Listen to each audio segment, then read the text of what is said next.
দুর্নীতির অভিযোগ অনুসন্ধানাধীন থাকায় আওয়ামী লীগ নেতা ও সাবেক মন্ত্রী জাহাঙ্গীর কবির নানক, তার স্ত্রী সৈয়দা আরজুমান বানু ও কন্যা এস আমরিন রাখিসহ ১৩ জনের দেশত্যাগের নিষেধাজ্ঞা দেওয়া হয়েছে। বুধবার দুদকের পৃথক ৪ আবেদনের পরিপ্রেক্ষিতে ঢাকা মহানগর দায়রা জজ জাকির হোসেন গালিবের আদালত এ আদেশ দেন।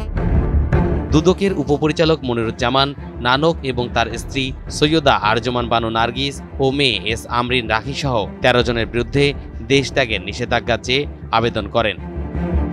দুদক তার আবেদনে বলছে, নানক এবং অন্যান্যদের বিরুদ্ধে অনিয়ম ও দুর্নীতির মাধ্যমে সরকারি অর্থ আত্মসাৎ করে জ্ঞাত আয় বহির্ভূত সম্পদ অর্জনের অভিযোগে অনুসন্ধান চলছে।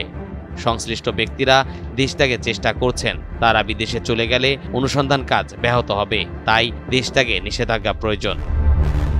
এর আগে টেলিকম কোম্পানির মাধ্যমে ২৬০ কোটি টাকা পাচারের অভিযোগে নানকের বিরুদ্ধে মামলা করে দুদক।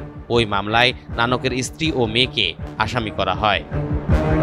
জাহাঙ্গীর কবির নানক এমপি ও মন্ত্রী হিসেবে দায়িত্ব পালনকালে তার প্রভাব খাটিয়ে মুদ্রা পাচারে তার স্ত্রী ও মেয়েকে সহযোগিতা করে দণ্ডবিধি এবং দুর্নীতি প্রতিরোধ আইনে শাস্তিযোগ্য অপরাধ করেছেন।